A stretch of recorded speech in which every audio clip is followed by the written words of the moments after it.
what is so amazing in Vedic astrology that is unique to Vedic astrology, from what I understand, is that you don't just have your chart and your sun sign and your moon sign and your rising sign, you have 16 subcharts. So you have a chart on career, you have a chart on money, you have a chart on children, you have a chart on, marriage. They tell the deeper story of a person, and they help to explain why not every Cancer is a homebody and not every Aries is an athlete. Hello, I'm Jeneth Lockhart. And I'm Lyanca. Ain't it fun having friends that support the elitist dreamer in you? This podcast is for the way too much unrealistic seeker. This is the Hustle Mystic Morning Show. Today we're talking with Carol Allen, and she is a Vedic astrologer that works with love. She's been on all these massive popular shows, including Bridezillas, E! And Extra, and a whole lot more. So she's really a public face around this. So it'll be a great conversation. To start off, I have a little bit of morning brew with woo. Woohoo! I had a session yesterday, and in the session, we were talking about how retail therapy actually is real therapy. Okay. I'm hearing you. And I'm like, no, it's not. Okay. And then she's like, well, if everything is frequency, and when I'm shopping, and she has the money to shop. Yeah. She's like, I'm shopping and I'm feeling better, and I feel better about my being. I feel better about myself. I'm like, I'm good. Yeah. I get it. Yeah. And I was like, I love that. Retail therapy is real therapy. Well, how many times in our reality, right? What is that? Right? Reality have the collective told us that we get in trouble if we use retail as therapy, right? So it's a lesson that was like, it comes to us like it's beat into us like work hard is the only way to success. Right? I like the voice that I always give that. Good morning. How's everybody feeling? Good morning.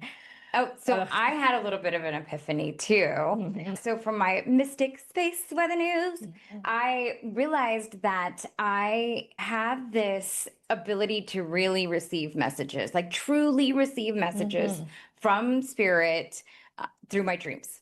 So the other night I woke up, and remember I told you about this? I woke up with the words, look up whenever you start the show, ladies. And I thought, are we not looking up? And so I got this little image in my head of I usually try to do some social media right before we start the show. Now, that's just because we're probably needing to do our little process a little bit earlier. But many times I'm caught down with my head down, and I've seen that on the replays. And so when it showed up in my dream, I was like, it kind of irked me for a little bit. I was like, are we not showing up fully?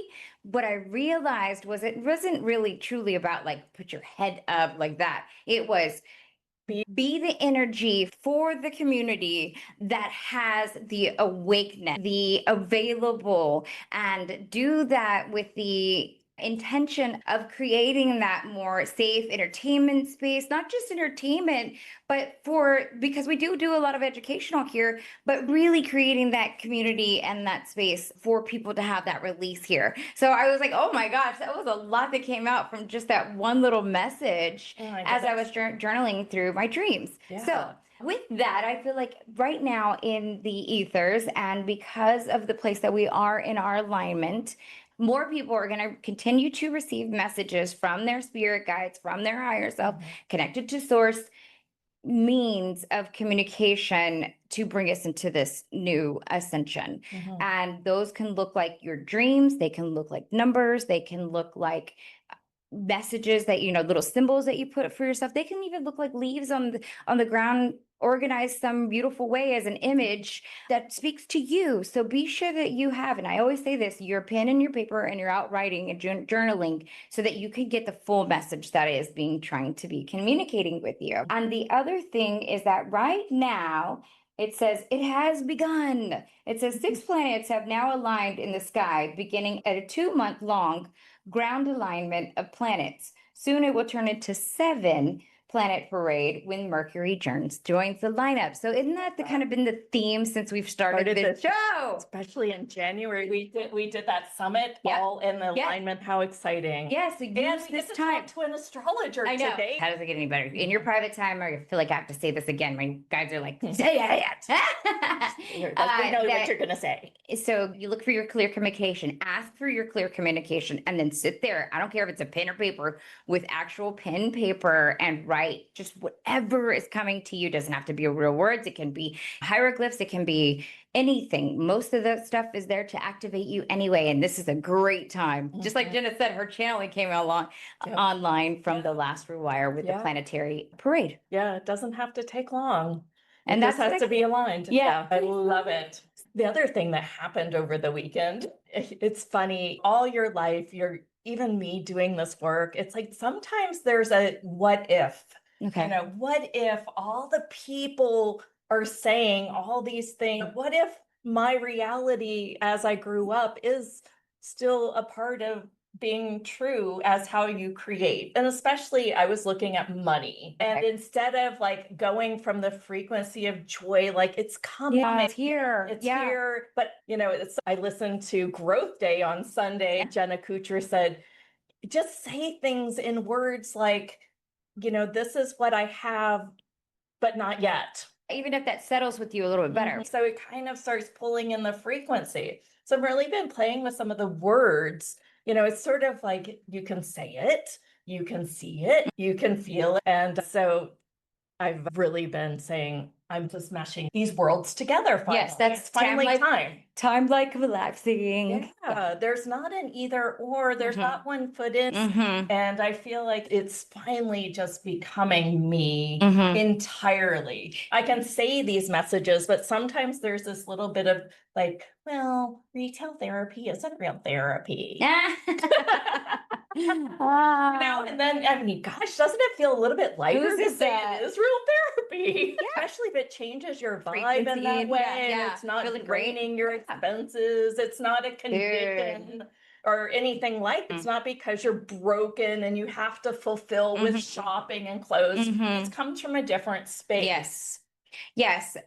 Earlier I said, if this is the matrix, and I'm totally convinced nowadays that we are rendering this simulation as our existence here on Earth, and there is a collective rendering, and then there's an individual rendering, and what we believe are the things that render for us. So when you walk around subscribing to that old adage of hard work is the only way to success, you will create more places. And for real, everything will show up like that. The dog will even be hard work. Right? Like, and you guys are rolling your eyes and going, yeah, we know this. We keep saying this. But do you really know it in your bones? Do you embody it entirely? Do you live it throughout your days? Do you recalibrate every time that you get a little bit angry or frustrated? Or me, I fell over the dog over the weekend and kind of hurt myself. And so I said, even the dog will be, hard work, right? Like even the dog. But I just kind of was like, oh, well. Good, right? And me even saying good, there's no good and bad, right? It's just a rendering. And the more places where we can undo the rendering of the collective, so those ideas where we subscribe to all those things that we've been saying, all those old adages, and then the more that we can unsubscribe from those that we've created ourselves, and then put more places in which to make ourselves believe that. Right. So like if you say, I am no good or no, like for me, I know I'm kind of clumsy and I own that I'm creating that.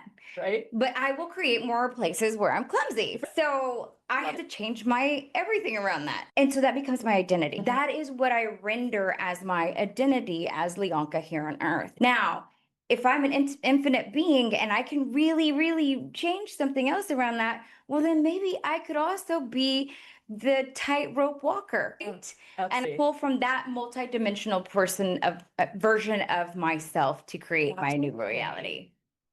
Well, Carol Allen just came on the line, so I'm going to go ahead and bring her up. Here she is. You could put your camera on, that would be great. At least I hope that's her. Hi. Hi. How are you? Good morning. Hello. Look today with a beautiful background.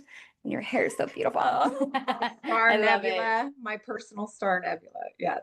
We were just talking about how the planets are aligning right now. Uh-oh. let me, I don't know about that. Well, then let us know. We've just been getting a lot of insights just recently, and I know that a lot of those things come into play. But as far as my knowledge of full astrology, I'm going to definitely defer to you with the expertise here. Right. Yeah, we like to talk space weather news, but we don't know that much about space weather news. You guys When know it comes way to more astrology. about like sunstorms and Yes, that's what we geos. know. I just know like the moon and planets. Okay. And I actually do Vedic astrology, which is Yes. different in very significant ways. And one of them is Mm. it has a different zodiac. It has a 27 sign Wow. zodiac, and it's much older than the Western system that we all know here in the West. But there's some really intense planetary stuff right now. I know you guys are really into the field and the Yes. collective and frequency, and astrology is all about that. And the reason it works, the Vedic system is called Jyotish, which means science of light. And Exciting. it's really about light emanations and the vibration of light entering our bodies. It's really funny. You guys Oh, will love it. I was wow. on an airplane one time next to a man in a suit, and I have to be careful with men in suits when they ask what I do. We got to chatting, and I always say I'm like a consultant, right? And Okay. so he said, I said, "Oh, what do you do?" And he said, "Oh, I work for Hughes Aircraft and I measure the temperature off of stars." Oh my gosh, I how cool said, is that? "Oh, so I got really interested." And I said, "Well, why does that matter?" And he said, "Oh, it goes through our DNA and it affects Yeah. everything. It Gosh, I affects know. plant life." Yeah. And, and he's going on and on and on about all the effects and the importance of light emanation and temperature from Isn't that cool? stars. Yes. So I thought, oh, well, now I can totally tell him what I do.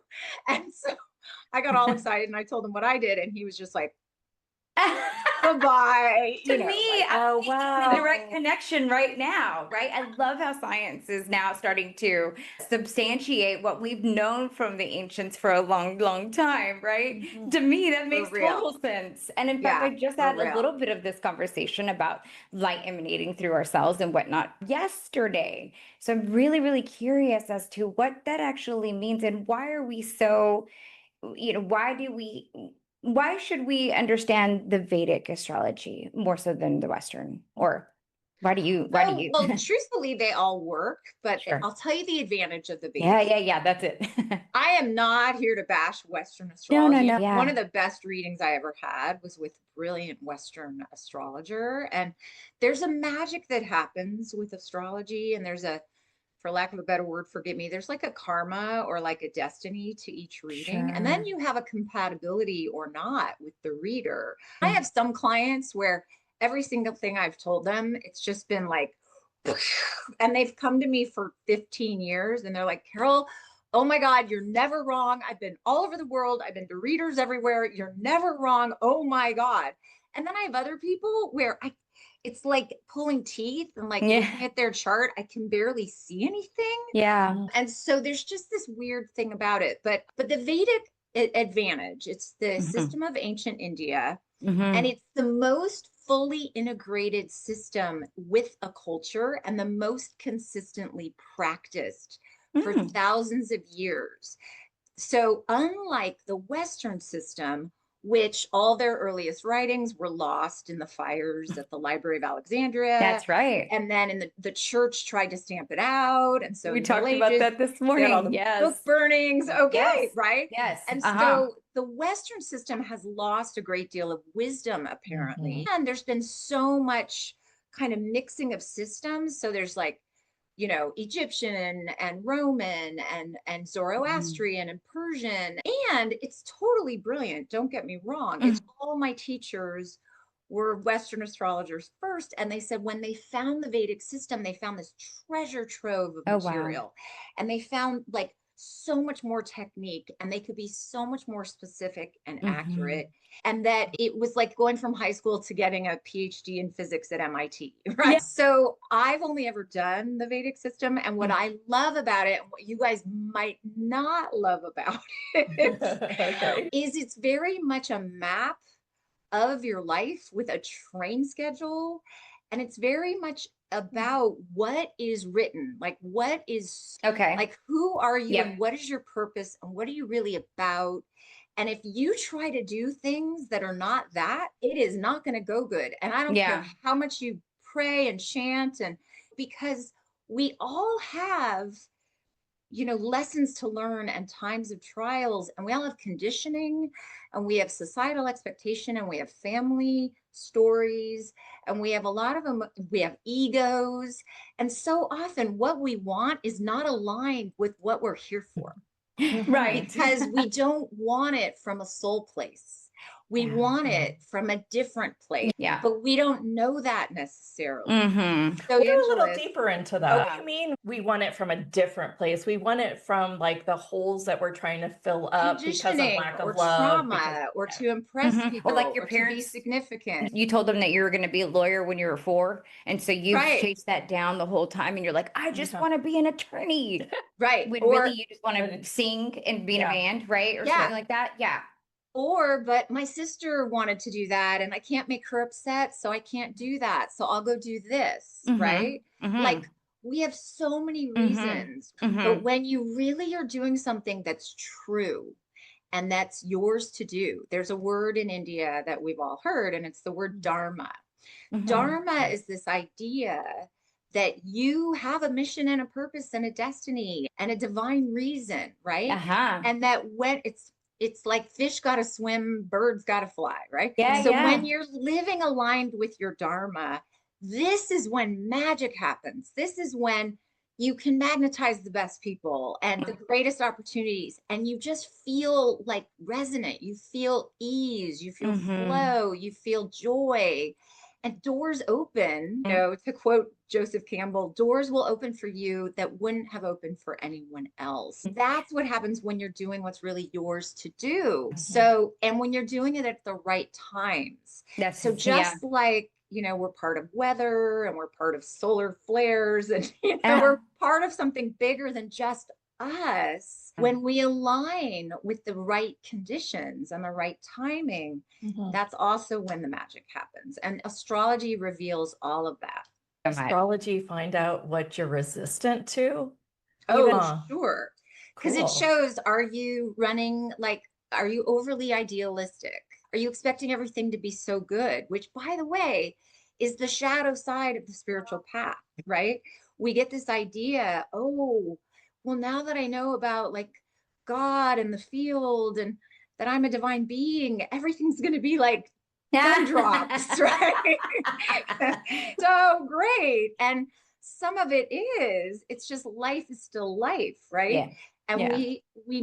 we have to deal in like this dual reality that we're in, which says there's Sure. dark and light, and there's, you Mhm. know, up and Mhm. down. Well, when we're looking at our life purpose and plan, Yes.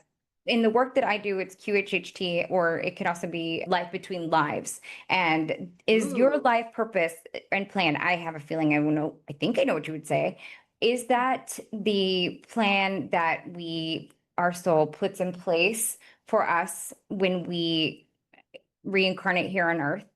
Is that the one that we kind of identified what we're coming here to do this time around? You know what? I love that you're asking me this question. And you know, it's so sweet. It's because I'm an astrologer. People often think I know how the universe works, right? And the truth is, I have no idea how it works. I Oh, mean, I love the idea that we sit down before each incarnation and we say to God, like, here's what I agree to, right? yeah, yeah. But I have no idea. I mean, I will say Yeah. there's been a study on young children who have memories of events, places, people, situations, where they lived from past incarnations. There's been over Yes. 1,000 verified cases. Yes. The University of Pennsylvania. And they often talk about being with God before the lifetime and making that decision. They often will say that. No. It's so beautiful. It is the Vedic system. It is from India. It is part of Hinduism. They do believe in reincarnation. The belief is that we have many, many, many lifetimes, and that in some of them you're a woman, and some you're a man, and some you're healthy, and some you're sick, and some you're rich, and some you're poor, and some you have artistic talent, and some you have scientific talent, and that we don't get everything in every life. So sometimes people will come to me and they'll be like, but why have I always had this? And I'm like, the question isn't about why. The question is, how can you take this one God-given life that you're living as you, that will never happen again? Yes. And how can you make it the best it can be? And come into acceptance of what is yours to do and what is not. And what is the timing and what is not. So I'll just tell a quick story. I focus on love and relationships the most with people because even when I was like 5, everyone told me their personal love story. Like I used to work at Nordstrom's. I was 20 and men would come in and they'd be like middle-aged and they'd suddenly start telling me they were in love with their secretary and which tie did I think was better. And I'd be like, and that they're cheating on their wife, right? Oh my gosh. The Paisley or the so I just always had this effect on everybody, and I've always been a hopeless romantic, and I've always been like, my greatest goal in life was to find my person. And so when I had my first Vedic reading, I was in the desert. The practitioner is always their own first client. I was crawling in the desert, starving and thirsty, and went to a Vedic astrologer. I was 23 years old, and he said, don't even try to have a relationship in your 20s. It just will not work. Wait until you're 30. When you're 30, everything will magically come together and you will marry. And I was like, oh, screw that. Because when you're that young, that seems like an eternity. I mean, 7 years out, that was a third of my life at that point. So I was a Florence Scovel Shinn girl, and I was a Louise Hay girl, and I was an affirmations person, and I was a meditator, and I was like, you're way too young for all that. No, I got started really early. I had a father on the board of directors of a metaphysical university when I was a kid. Yeah, I was from a woo-woo family, and I'm Californian, lifelong. But anyway, so I went on a mission to find my man, and I played a little game I like to call Beat the Planets. Beat the Planets. And by the time I was 29 and a half, I was like bleeding from every orifice. I was like so exhausted and so heartbroken. And but by then I was also a Vedic astrologer, and I read my own chart enough, and I understood why he had made the prediction he made. And I was clinging to this like exciting, beautiful hope that when I was 30, and you guys, within 3 days of the winning window, here came my husband. And it was like totally cosmic and magical and effortless. And then the same thing happened with my career. I like tried so hard for so long, like made a million, efforts on doors. And, I had so many people that were like, kid, we're going to make you a star. I book agents, TV pilots for a million shows where I was an expert doing astrology, and nothing ever happened. I mean, like, I was in 11 pilots for like TLC and you name it, at MTV and you name it, and never, ever, ever, ever. And I hit a good career cycle, and a radio show fell in my lap, and a column to 2 million people, and the best, publisher on the internet for love. And it was just like, wow. Like when you are in your time and you're doing your thing, it's crazy. It's crazy. But when it's not, it's not. And so that's, so it was such a relief for my own life that I started sharing with other people. I love that. And then I started learning about relationships, because people want to blame their charts for why they can't get along with anybody. I love that. But I went and learned all about like communication and men and women, and the differences in our brains, and the differences in life stages and stages of relationship, and all that stuff and added it together, and it just became so rewarding. Oh, that's fabulous.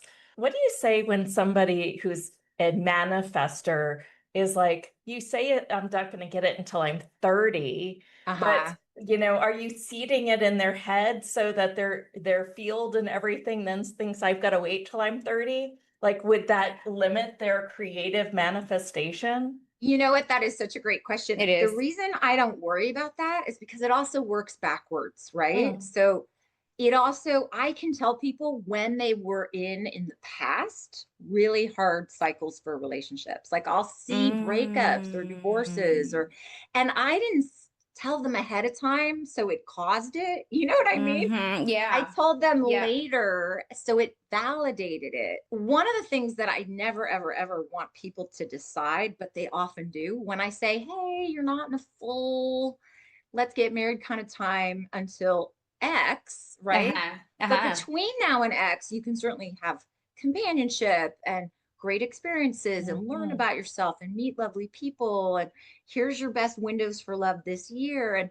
And a lot of people will be like, oh, well, I mean, if it's not the one, then forget it, right? Yeah. And I'm like, no, but you don't understand. Like, even in those years in my 20s, when I became like broken and bruised and bleeding, I had amazing experiences and I met fantastic people and I had some incredible, relationships and passion. And it was so great because when I met my husband, I had done all the things I wondered about and I dated all the men I was supposed to marry. And I was able to wholeheartedly say, you are it forever. And our I love 28th that. anniversary is in September. But if I had said like, Happy I'm anniversary. not gonna date anybody, if it's not the guy, I would have missed like having a rich, full life. Yeah. Yeah. So Yeah. we have to be careful, right? We have to be careful. But it's a fair question, my dear. It's a fair question. My daughter's 19 and two of her friends are pregnant. Oh, and I'm kind of like, no. Already? Let's just have a conversation about this right now. Wow. Yeah. Wow. Yeah. And it saddens me because knowing what I know, I really feel like these are coming from them trying to fill those holes and lack of love. And what are your thoughts about that when somebody goes and brings a child in the world because they have this hole where they feel unlovable? Well, listen, I think everybody has a destiny and those kids are I was thinking destined that too. those kids are destined to be here. Right? They're And chosen that, parents. Right. Yeah. we don't know, like they could be the best thing that ever happened to those, and the kids might have amazing lives in spite of the young moms. And it's like I think of my grandfather who came here from Germany right before World War II, and he thought he came here for him. He came here for me. You know what I mean? Like I get to like have this life take a giant risk and changed his life, So, we're all just a link in a chain that is so much bigger than we are. How many times have we said the kids are actors? I know. So I don't know if you take live callers at all. Oh, I mean, I can. The tricky thing is they always want me to do readings and stuff. And that's not necessarily interesting to anyone else. Well, our people do. They tend to like it because they know that a lot of times that the information will land or they can take it or leave it. But great. I'm open to whatever. We can do whatever you guys want. I'd also like to hear how you do charts. Can you kind of explain the depth in the work that you do? What is so amazing in Vedic astrology that is unique to Vedic astrology, from what I understand, is that you don't just have your chart and your sun sign and your moon sign and your rising sign. You have 16 subcharts. So you have a chart on career, you have a chart on money, you have a chart on children, you have a chart on marriage. And so there's just so much to work with. Yeah. And then we don't emphasize the zodiac nearly as much as we emphasize what are called yogas. And yogas are combinations formed between the planets, signs, and houses. Yeah. They tell the deeper story of a person and they help to explain why not every Cancer is a homebody, and not every Aries is an athlete, and not every Leo is an obnoxious, domineering, like, look at me person, right? Because the yogas are much more nuanced and rich than that. And all of our charts have hundreds of yogas. And so it's, I mean, I could talk about a chart for 400 hours. Yeah, I figured. Well, so can you, like, just from knowing somebody's like birthday or sign or something like that, can you kind of I feel so basic. Yes. Yeah, I mean, sure. Can Yeah, you for can sure. kind of give them a general look at things, or I don't know. Okay. It's also We don't fun, know enough. I'm loving this, and I have an app on my phone that says that. I was messing around with astrology, and one of them was Vedic, and I downloaded it. I probably have no idea what it does, but I'm definitely going to take another look at it. Like, it's very, very interesting, and I definitely am becoming much more aware of what I didn't know, and I didn't know what I didn't know. We have a question on the chat. It says, did Carol say that there's 26 zodiacs in Vedic astrology? No. 27 signs. So in Western astrology, there's something called the decans, which is when each sign is divided into 3 sections. And so if you're like an early Capricorn, there's going to be differences than if you're a late Capricorn. We have what are called nakshatras, and there are 27 nakshatras. And these are the smaller constellations that are now also within the larger 12 Greek signs. And they're more specific than just if you're just an Aries, right? But the big shock and the thing that kind of freaks everybody out is that we calculate the charts differently.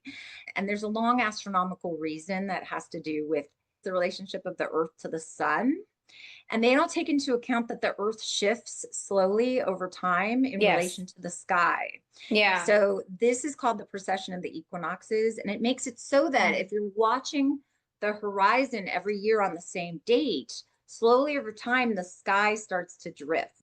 And the Vedic adjusts for this. Over a 72-year period, the sky drifts by a whole degree of astronomical arc, equivalent of a day on the zodiac. And so the two systems are now 24 days different. So most people are the sign before the sign they thought they were. And it changes your rising sign, your moon sign, all your planetary placements. So what people are always blown away by is when they come to me and I'm like, hey, you're not a Leo, you're a Cancer. Hey, you're not an Aries, you're a Pisces. And it's really kind of, you know, depending on how into astrology people are, it can really freak them out. I get that. But a lot of people are like, oh my God, that makes so much more sense. I've never felt like an Aries. I've never felt like a Leo. And I bet when you're looking at all of the charts as a whole, it really does paint a better picture for the whole individual. When you're looking at, like you said, that there was a chart for the career, there's a chart for the love. Like, that's really where you're going to get the full picture, as opposed to, hi, I'm a Leo, because that's what I am. Or at least I thought I was. I was reading an article and it said that I am actually the sign before that. And I thought, wow. Which is Cancer. Yes, which is Cancer. And so I thought, well, I am very boisterous. But when I started reading the Cancer, it seems like that later in my life, I could identify a little bit more with the Cancer as I was reading it just the day before yesterday. And I also kind of wondered how much, and this is kind of the thing I was thinking about earlier, how much of the identity have I created for myself to fit within the Leo, as opposed to, because that's what somebody told me. Then I start to become and emulate more of the Leo because that's what I've been told who I am. Just like my friend who was adopted, who actually had a completely different sign and didn't know she was adopted till she was like at grad school, basically, and she realized that her blood test didn't match her blood type didn't match her parents. So she finally got it out of her parents, and they told her that she was born actually 3 months earlier. So can you imagine the shift in identity? My daughter was adopted. They think she's 3 days older than she is, but 6 months. This is the hardest part of being an astrologer, is trying to find out people's accurate birth data, including the birth time. I got my time. But you know, we all have the sign, all the signs of the zodiac within us, right? So we all get imprinted by the solar system and the universe the moment we take our first breath. And the Bible even says life begins at first breath, right? And so the moment we take our first breath, independent of our mothers, we are imprinted, and that's your chart. And it's got all the signs in it. Nice. And a lot of the time when people are like, but that makes no sense, I'm such a Leo, right? They often will have other things in Leo, like Mercury, which indicates how you think, or Venus, which indicates how you love, Yeah. or their rising sign will be Leo, which is actually more important in many ways than the sun sign. So a lot of the Interesting. time, there's this like kind of shifting and understanding of what the chart is communicating. But we Sure. all have all the signs. So we Yeah. are, Yeah. yeah. That makes sense to me. It was funny. Right. I had a one-off job after COVID, and she made me tell her like my main sign, which is all I knew at the time, and my sun sign and the moon sign. And then it actually helped her make a better Cute. hiring decision. Cute. That- That's kind of pop astrology, because Yeah. what It felt happens like it. when you work with people, you want to have compatible Mercuries. Mercury, the Okay. word merchant comes from the word Oh Mercury. my gosh. And Interesting. it's the planet of communication, contracts, business strategy. And it's more important that you communicate well and think alike and have aligned strategies in work than it is that you like people. And in fact, when I was mentored by a man who made $100 million before 40, he said, do not hire people you like.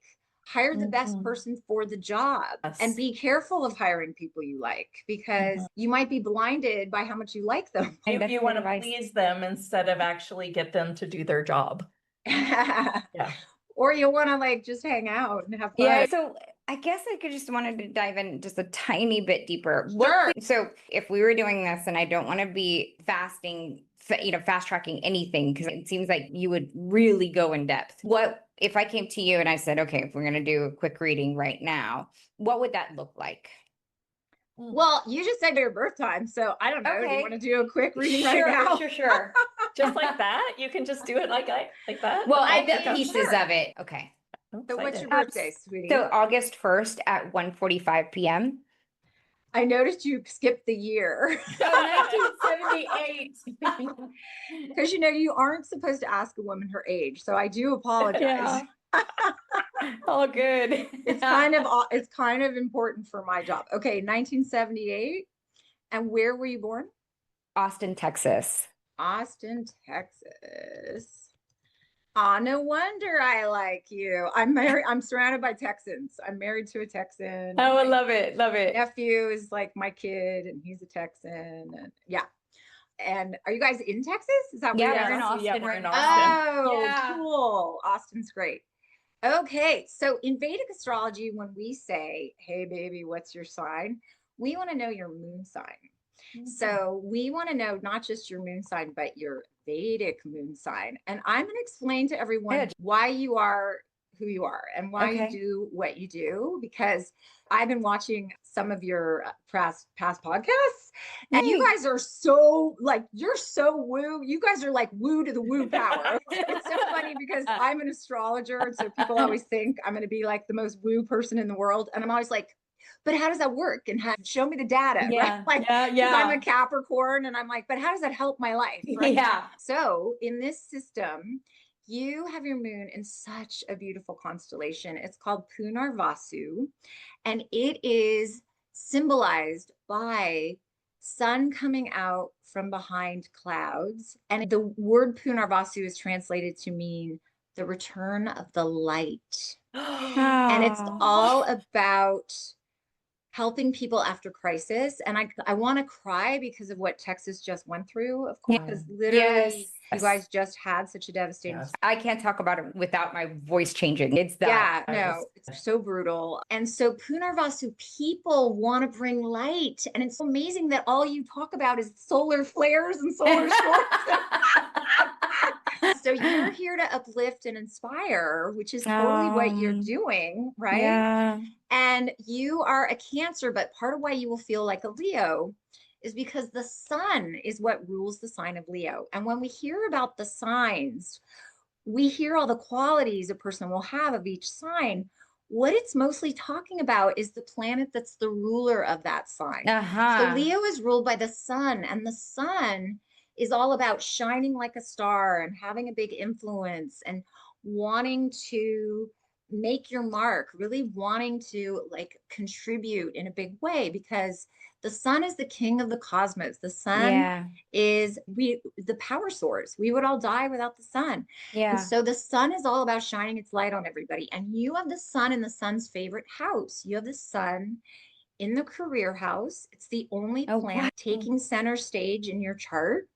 And it's completely shining on your whole chart. And so it's super beautiful. Now your rising sign is Libra in this system, which is why you're so pretty and such a little fashion plate. I mean, look at that outfit. That's glorious. And Libras, it's people think it's symbolized by the scales of justice. It's actually the scales of the merchant, right? The gold weighing scale. Libras are merchants. Libra, by the way. Oh, but are you? Yes, yes. So Libras are merchants, and Libras are usually business people and very career oriented, and also really drawn to the arts because it makes your ruling planet Venus. And Venus is the planet of beauty and art and design and color and aesthetics. And it's part of why you're a girl's girl. Here you are with your bestie having a podcast. And your rising sign is ruled in a constellation of Libra called Svati. And Svati is very mystical and very unusual and very unconventional OG, and ruled by the North Node. And the North Node is the most cosmic of all the cosmic influences. And so it's part of why you're a little marching to your own drummer and very interested in esoteric and, you know, energy things. And Rahu also rules the internet. And so people that have the sun, the moon, or the rising sign ruled by Rahu are always very on the cutting edge of technology. Oh, and so cool. They're always like, you know, really early adapters with whatever is the new technological woo thing. Yeah. So this is very cool. You're in a Mercury Jupiter period. So one of the things I love in Vedic astrology that is not in, to my knowledge, any other system is we literally have what are called planetary periods, which is like having a train schedule for your life. Yeah, you mentioned this. Yeah. And that's the part that got me juicy. I was like, ooh. Oh, yeah. So planetary periods help to explain why we're doing what we're doing when we're doing it. Okay. So you have been in a long planetary period of Mercury since 2011. And OG, what does Mercury rule? Media, communication, self-expression, writing, travel. Mercury is in your 11th house, which is the house of fame. And, you know, I looked you up on Instagram and I was like, 22,000, I got to up my game, right? You guys both are like crushing it. Congrats. Thank you. Thank you. The Mercury period is a really great period for you. And it's with the planet Saturn. And Saturn makes us work so hard. Saturn, okay, like here's a grain of rice, go till the fields. Here's another grain of rice, go take out all the trash. Like, I'm laughing with you. So you have been working so hard for so long. And that's exactly what she does. Yeah. She's a hard worker for sure. Nothing else. Well, this is a very powerful career chart. And I know you've said you're married. So you're married, correct? Yes. And are you married to someone like totally different from you, like different religion, race, background? Is he not a Texan? Like, what's the deal? No, we literally feel like we grew up next door to each other, but we are different in the fact that like I'm very like, woo, and he's very scientific, like he's, you know, computer person. Okay. And he probably would never really wouldn't even subscribe to the woo if it wouldn't be for me, but he's open to it. And like, I'm always like, so in that way. I know my husband was like so horrified. Started studying astrology. He was like, oh my God, I feel like I'm in Spinal Tap. I don't know if you saw Spinal Tap, but one of them has a girlfriend that's an astrologer, and I didn't eat sugar. And she runs around and makes everybody stop eating sugar. He was like, what is happening? I know. That's got to be like a shock for a Texan for sure. You've been working really, really hard, but you're in a sub period in this Mercury period right now of Jupiter. And Jupiter is expansion and upliftment and healing. And so I know you guys have your mystic club and you have all these like teaching, counseling, uplifting community things you're doing, which Jupiter is all about. And you've been in this since 2023. So when did you start all that stuff? Was it in the last couple of years? Well, that is where you had your transition 2020, or yes, right? Yeah. So 2023, I started my journey, my spiritual journey, like in when I first mentioned 2012 or something. Yeah. And then probably a little bit. And then also, wow. And then I had a spiritual awakening like at 2020. Maybe, wow. Cool. It makes, yeah. And so then we decided, so I was if one foot in, one foot out. I was like, I had studied to be a life coach, but I still was working in media. And then everything, like anything I tried in my career was all the tricks were like not working. Like I'd get a little bit of wins and then it would be like everything would blow up. And it was patterned. It was so crazy. Like I could tell you what my boss would tell me even if it was a new boss. Like it was crazy. And then they had layoffs. But then I finally was like, no, I'm gonna do this. And so we finally decided to start the show. Right. Yep. And so we've been doing that since 2023. Yep. Mercury, Jupiter could not be more perfect for that because Mercury's media, self-expression, writing, communication. It's also the planet of being a merchant. So here you are, self-employed, entrepreneurial. Yeah. And Jupiter's the planet of success and expansion and counseling, teaching, advising. And you have it in the 9th house, which is the house of spirituality, faith, philosophy, abundance. Yeah. Yeah. Oh, good. Yay. And you know, my train is arriving. I really heard you when you said you had a spiritual awakening. That's a really big deal. Oh, cool. Congratulations. Thank you. You have a yoga that's the main yoga of your chart. It's called Danda Yoga. And Danda Yoga is one of the most spiritual. And one of the gifts of Danda Yoga is that you really, I mean, you're so living a Danda Yoga life. You really live in this lifetime. It's a lifetime of a lot of completion. And it's a lifetime that's very much supposed to be about spirituality. Wow. And what often happens with Danda Yoga people is their inner life and their spiritual life is the most important thing. So they often don't have kids. I don't know if you want children or if you have children. One child. Okay. Yeah. And I was terrified to become a mom. Oh, okay. And but I love being a mother. Oh, nice. Great. Well, there's a connection between your house of kids and your house of friendship. So you and your kid are really buddies. You're really close. Yes. Which is nice. We are. Yes. Yeah. And so Danda Yoga can also make it can cause like late blooming and can make us feel like it's hard to create anything lasting because you're so supposed to be focusing on the spiritual. And so I love that you figured out the way to create the true career is a spiritual career, because with a chart like yours, that really is your dharma. Like that really is what you're here for.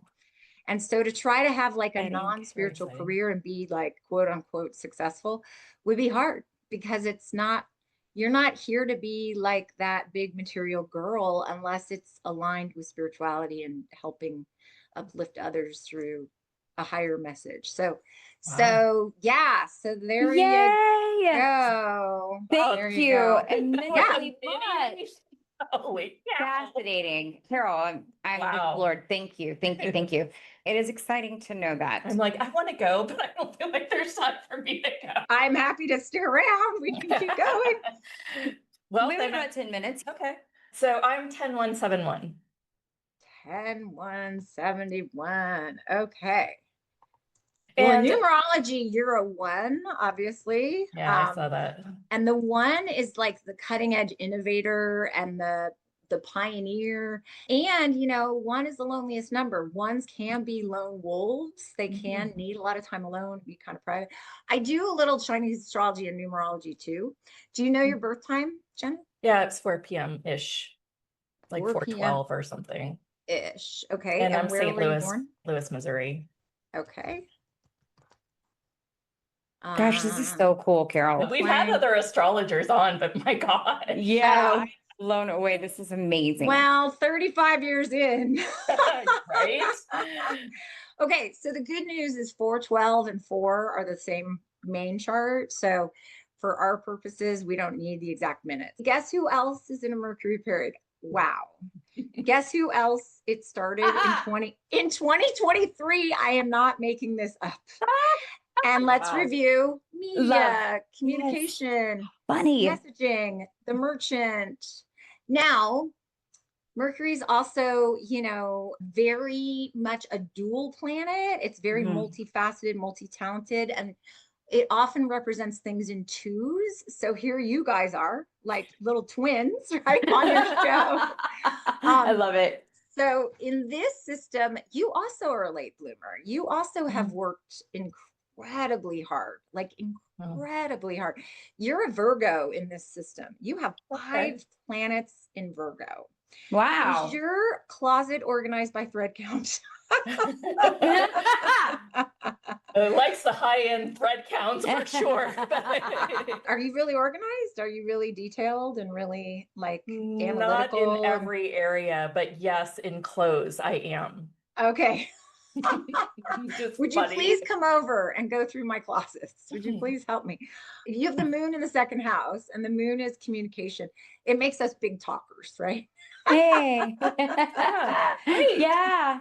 My husband will say, "How was your day?" And Did you guys 45 minutes notice? later, he'll go, "I was just being nice," right? Like, I know, that's my husband. hilarious. Okay, so your moon is in Aquarius in this system, and it's so beautiful. It's in a constellation of Aquarius called Shravana, which means the star of learning. And moon and Shravana people love to learn and are lifelong students and are always growing their knowledge, right? And are endlessly curious. And now, Moon and Aquarius people have been kind of getting their what handed to them in the last few years, and really, really having to take on more responsibility and having to work harder than ever. Forgive me, and I don't mean to pry, if you've had like losses in the family, or if your parents have passed, or both my parents have passed. Okay, because was it in the last Yeah, 5 years? 2017, so it's been a little even outside before. of that. Okay. Well, you went into a different kind of Saturn cycle in 2017, but the moon is the mother, and the moon is also like our nearest and dearest. And the planet Saturn has been influencing your moon sign since 2020. And when Saturn's influencing the moon sign, there's this deepening commitment to like, what am I here for? Why did I Well, come that to this exactly planet? is what happened in 2020. And you can't do what isn't true anymore. And if you keep doing what isn't true, you'll get sick and you'll get depressed. And Good thing I gave up puppy kids. Yeah, this like one-off brand, this like Amazon thing where I was selling these doggy products for a little while. But that sounds adorable. It was adorable. But she was really suffering from her hip injury, and she just Yeah, so these, when the planet Saturn is going through the moon sign, or the sign before the moon, the sign of the moon, the sign following the moon, it's very much a cycle of marrying yourself and committing to the life you want and setting up the rest of your life to be the best of your life. And so people really get on mission in these cycles. And it's very much a time of reevaluating the whole life and letting go of what doesn't serve you and letting go of the wrong people. It can be a time of trials. It can be a time of a lot of pressure. But the thing that saved the day in the last couple of years is you're in this Mercury period, and Mercury is exalted in your chart. It's in its favorite sign. It's totally empowered, and it's in your 9th house, which is my favorite house. It's the house of spirituality, faith. You guys are like totally doing what you're supposed to be doing. Yay! Thank God. Yeah. I think that we are. Finally, we weren't sure. Which is really nice. Rahu is that esoteric, unconventional, technological influence. So you have Rahu in the rising sign. You have Rahu in the house of the self. Now, Rahu in the house of the self isn't the greatest for the childhood. It can create like a lot of change and a lot of things out of your hands, and it can make you feel different from other people or different from other kids. And it can make it so that it takes you longer to kind of come into your confidence, and it makes you deeply sensitive. And that sensitivity is a giant gift. And obviously it's part of what you use so powerfully now. The other thing that saves the day though is you've exalted Mars in the rising sign, which is like very kick-ass. Mars. I mean, that is What does like, that mean? so Mars is the planet of kicking ass and taking names and going for the gusto, and it makes you brave and bold. And you have exalted Mars in the rising sign. So you have this very sensitive thing, but then this very brave thing at the same time. So you're kind of a split personality. You're kind of like both ways. And that has helped you, I think, quite a bit. Any exalted planet in the rising sign is really lucky and really fortunate. Nice. You have some nice Midas touch combinations. So stick with her. People are like, you are just happy-go-lucky, like from when I was a teenager. Like, it doesn't matter what you do, everything shows up roses. But I thought that was just my point of view. And I was just creating that from my point of view. Well, this is where, as my business partner. this is where the like law of attraction people don't always love astrology, because astrology is like, no, this is why. So the thinking in Vedic astrology is that we all come in with possible ranges of possibility. Yes. And where we have free will is you can go to the high end or the low end of your range. Yeah. So just like our DNA, you might have DNA that says you're from a family where everybody has a heart attack by 56. Well, you could choose to smoke and drink and eat lots of hamburgers and maximize the odds of that happening. Or you could be plant-based and meditate and be a runner and take grapeseed extract and do all these things where you're much more likely to not have a heart attack. So that's kind of how we are working with our charts, is we go to the low end or the high end. Interesting. But if your chart says you're going to financially struggle, you're going to financially struggle. Your chart says you're not. Okay. So, thank God for that. Yeah. Now it does say that's a relief. You might be a little spendy, so watch out for that. But I might be. How funny. I am a little spendy. Yeah. But I've also made wealth, and I expect to make a lot more wealth. Love it. Nice. Well, you have the planet of money in the house of cash flow. Nice. And you have a connection between the house of income and the house of, one of the houses of luck. And then you have a connection between the house of cash flow and the house of the self. In fact, it's exalted. And then you have Jupiter and a Mars sign. Anytime Mars and Jupiter get together, it's like easy money. Anybody who's like really successful, you look at like the Bill Gateses of the world or the Paul Newmans, people who make hundreds of millions or billions of dollars, they always have some kind of Mars Jupiter relationship. Nice. And the guy that I said mentored me that made 100 million by 40, he had that. And it's, so what I love about astrology is it gets our ego out of the way, right? We can't go, this is all my fault, or I'm not thinking clearly enough, or I'm not manifesting very well. And instead it's like, some people are here to have that, and some of us will get it next life. So let me ask you this question, which is kind of my world, meets your world. So I've always had the desire in my heart to create a big platform and lots of wealth. And I have done that in the past. Nice. Would you say that desire in my heart is also in the stars? Well, I think it's absolutely something you can do. And when something is part of who we are, we often will want it, right? Like when we're being who we are, we're happy. The way to know if you're on the right track is, how do you feel when you're on that track? Yes. So how do you feel in that relationship? How do you feel in that house? How do you feel? One of the things I teach people, because again, I like to focus on love. So many people want to call in love. They want to manifest love. They want to bring in their soulmate. And what I sometimes worry about is they'll think, well, if they haven't shown up yet and I've done all these things, it must mean I'm doing them wrong, right?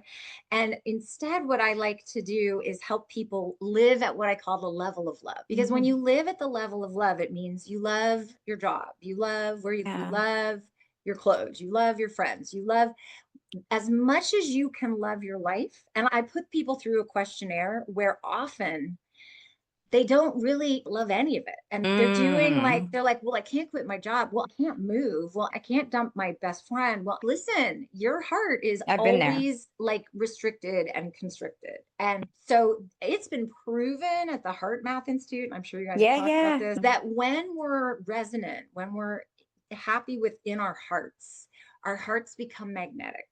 And they have an energy field. It can be photographed. It extends way beyond the body. It's the most powerful part of who we are. And that if you're not living at the level of love, you can't call in love, right?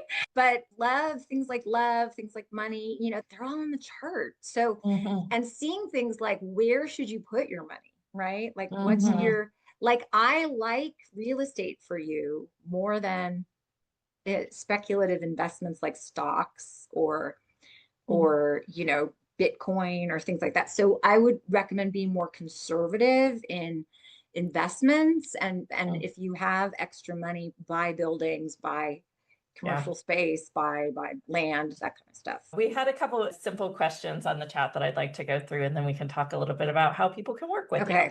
Okay. Can you give some attributes of Mars energy? Anytime you hear a negative set of traits or qualities with any of the signs or any of the planets, means that those signs and planets are afflicted. It means they're not able to express their energies effectively. And that occurs when a planet is with another planet that it's an enemy with, or it's too close to the sun. So it's what's called combust. It's in a house that is difficult, or it's getting an aspect from another planet that's difficult. Anybody of any sign can be absolutely wonderful. Mars, when it's not afflicted, makes you very logical, makes you very motivated, makes you very driven. Mars is the general of the solar system, and we need generals, right? It's the protector. It's the going after the enemy and eliminating the enemy. So Mars helps us have strategy. Mars helps us get exercise. It's the planet of athletics and exercise. It's the planet of being competitive. And, to be an entrepreneur, you got to, in personality tests, entrepreneurs are competitive, right? Yeah. We're motivated by going, it's like I made that joke, like 22,000, right? That is motivating. You're right. Yeah. So those are some of the good qualities of Mars. Listen, all the planets are needed. All the planets are good. People are afraid of Saturn because Saturn tends to cause delays and setbacks and hard lessons and can bring loneliness and disease and fatigue and poverty, blah, blah, blah, blah. But you can't get anything done without Saturn. Saturn is discipline, focus, structure, systems. People that have really powerful Saturns in their charts are always successful. It's really necessary. So we live in this solar system. All of it counts. All of it's important. And sometimes the best planets, the good guy planets, get us into huge trouble. If you have like exalted Venus, the planet of like grace and beauty and diplomacy, and everyone will love you. But guess what? It might mean you're partying all the time. You're not getting your work done. And you're super indulgent. Venus says, eat the cookie, buy the diamond. Don't worry about the interest rates. Don't worry about I love that. 401k. Just cash it, right? Yeah. Because you'll look beautiful, right? And so a lot of people know just enough about astrology to be dangerous. Renee asks, does being a twin impact one's sign in astrology? It's really fun. So twins these days are usually born by C-section, right? So they're usually really like boom, boom, like a minute apart, 2 minutes apart, 3 minutes apart. Historically, twins could be very far apart, right? They could be like hours apart or, not as close. So oftentimes twins would have very different charts, but now they tend to have the same chart. But here's what changes often is the subcharts. So I mentioned we have 16 subcharts. My astrology mentor had a set of twins, and one of them had some health concerns about her. And so they kept her and they incubated her. She had a subchart on health that was not as strong as the other twin. And what's amazing with twin charts, if they have the same chart, is there's still an older sibling and a younger sibling, even though the age difference is minutes. And so you read the chart from the house of the older sibling and you make that the first house. And then you read the whole life from that. And then you take the house of the younger sibling and you read the whole life from that. And I've had clients that are twins, and one of them's like got a big career and never married and has no kids. And the other one only had kids. And it all makes sense when you read it from the sibling houses. Interesting. Does it matter if it's a male or a female or anything like that? You know what? That is such an interesting question because She says, I'm a female and older than my brother by 5 minutes. the only thing you cannot tell from charts is gender. So, what I can say about twins, the firstborn twin, I'm a huge fan of birth order. Huge, huge, huge fan. It's like its own system of astrology. I could come back and talk about that because it would blow your minds how amazing it is. Birth order of not just you, but your parents and their parents has such a huge effect on how you show up in the world and how you are in relationships, friendships, work. So the older of the two twins is usually the leader, is usually the dominant, the boss. The firstborn, when they are naturally born, is usually larger at birth and took more nutrition. So again, humans are competitive even in the womb, right? And I know twins where the second twin, even though it was just 10 minutes, follow the other twin around, like, tell me what to do. What are we doing? Okay. It's so funny to me. Dad. Yeah. Because it's just their natural instinct. Child. Yeah. It was funny when my son was born, we had pictures of him in the womb and he slept like this and he still sleeps like that. Like this. Oh my gosh. Wow. And one on its like chin or something, right?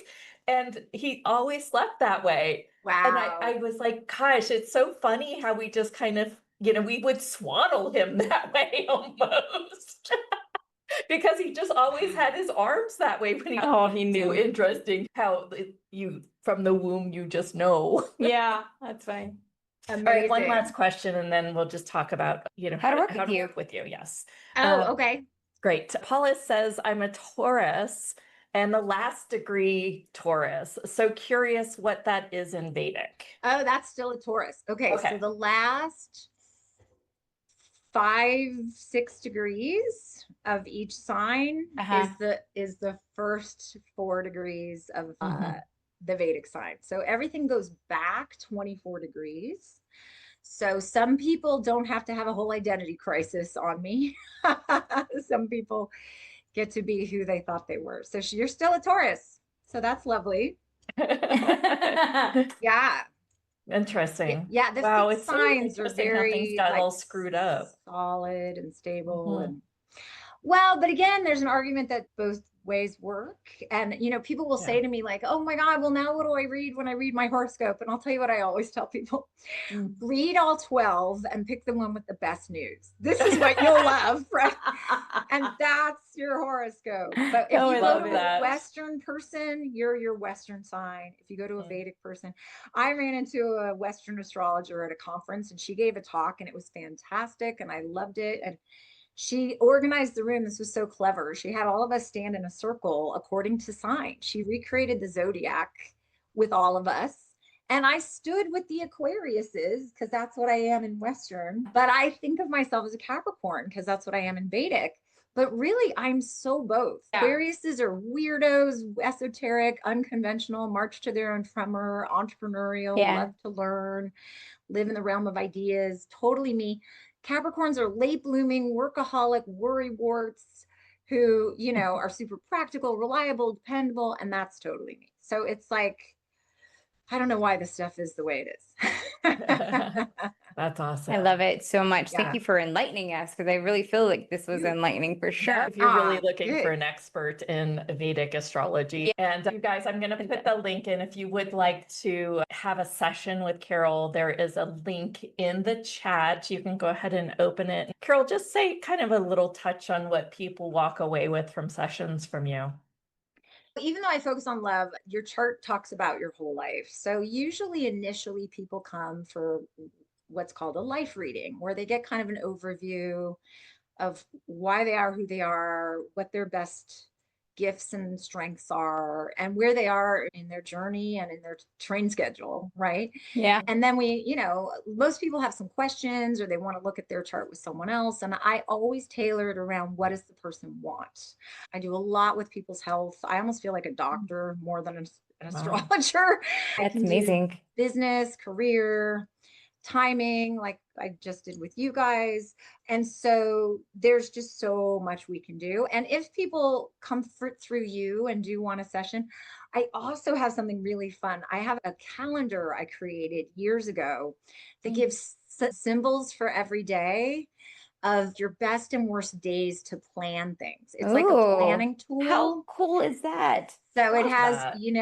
like mediocre, best, and then days where it's like, hey, kind of lay low, or don't throw a party on this day, or don't go on your most Don't do your important launch. vacation. That's helpful. Don't do Yeah. your launch. Right. Yeah, it's helpful. Yeah. So anyone that gets a session through this, I will gift them one of those. Very Oh, cool. very cool. Yeah. Thank you. And it's Great. 13 months in honor of my baker grandfather. It's Love a baker's it. dozen. I like it. All right, you guys, the link is in the chat. The link is in the YouTube caption. The link will be in the newsletter and all the other places where we put words, including our podcast. So go ahead and get a session from Carol if you're called to do so. Woo! Thank Carol you. Tactic. Amazing. I'm so glad, ladies. This was Any super final fun. thoughts that you want to share with the audience today? Just that you are here for a reason. You matter. We're all important. We're all part of the whole. I love that, your audience is exploring all the incredible topics you guys are sharing. I think we're all in this together, and every day is a new day, and you never know what the day will bring. Every day is a new day. So go for it. Thank you. So grateful. All right, you guys, hang around just a couple Thank minutes. We've got you. a few announcements that we want to share with you. Yeah.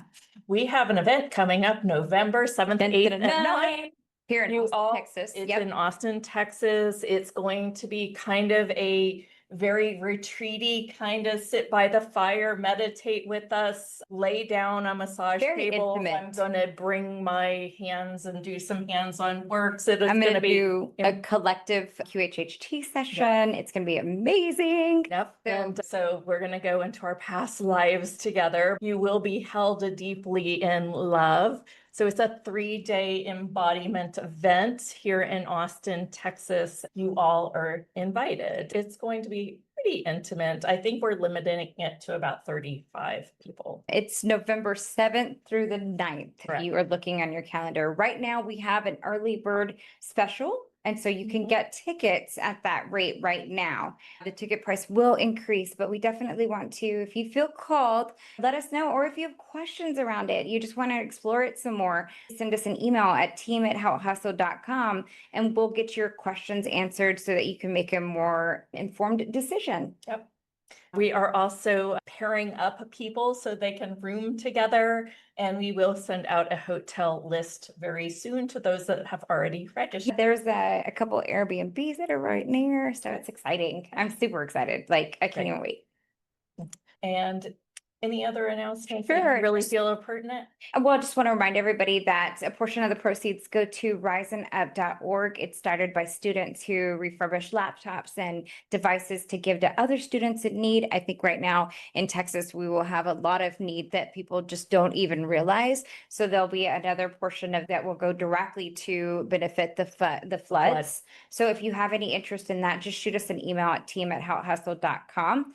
Also, be sure to get on our newsletter. That's where you're going to get all of the information, all of the speaker prizes, the stuff that we give away for free, but mainly it's the way that we communicate the most. And so you'll just get the information. I promise we don't spam or anything like that. But the way that you get onto the list, plus you get all the goodies, is www.houthustle.com. And you just put your first name and your email address in there. So if you're looking at this on YouTube, I always ask if you could subscribe and like. So join us on the newsletter We've got a there. lot going on. Again, Hout is Haute, and hustle is spelled like hustle.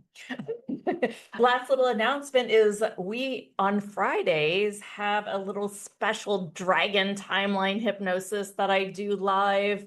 And then if you are part of the Growth Day subscribers, you also get that directly to you. So if you want to meditate with me on Fridays, look for that in the newsletter and join the Growth Day app. It's actually pretty freaking awesome. Yeah. We've collaborated with Brendan Bouchard to really be a part of that and offer it to you, where we can also offer Mystique Society. Yeah, which is our inner circle. And the app is really cool. So you get the opportunity to be either a part of Mystique Society, or you can have the Growth Day app, which also includes the Mystique Society. So if you want to sign up for that or to learn a little bit more about, that's at howithhustle.com/join.